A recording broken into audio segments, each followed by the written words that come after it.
বৰুৱা মই আপোনালোকক অভিনন্দন ব্লগ ইউটিউব চেনেললৈ নিমন্ত্ৰণ জনাইছোঁ।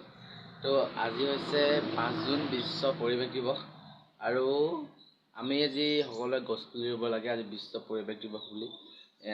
আৰু আপোনালোকেও ভালে আছে আৰু আপোনালোকেও সদায় নিজৰ ঘৰতে এটা পুলি ৰুব তাই কামনা কৰিছোঁ। আহক মই কি পুলি ৰুই আপোনালোকক দেখাই আছোঁ। ধন্যবাদ বন্ধুসকল। এয়া আজি আমি পুলি ৰুইছোঁ। এই পুলিটোৰ নাম হৈছে আপোনাৰ বকুল পুলি। এয়া দেখিছে আপোনালোকে হয়। এয়া পুলি মই ৰুইছোঁ আপোনাৰ, আৰু মই এই পুলি ৰুইছোঁ। ইয়াত মই সদায় যতন কৰিব লাগিব, তাৰে ইয়াত ঘেৰাও দিব লাগিব। আপোনালোকে চাই থাকক। এয়া পুলি দেখিছে। এই পাছফালে কিছু বাঁহনি দেখাইছে আপোনাক। বাঁহনি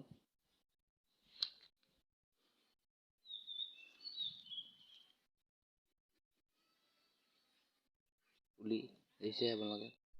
সকলোৱে আমাৰ ঘৰত এখন সৰু ফুলনি বাগিচা অকণমান বনাইছে মায়ে।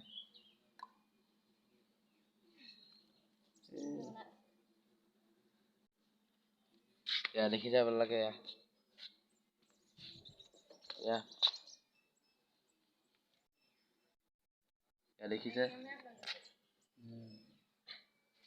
এয়া পুলি দেখাই আছে আপোনালোকক।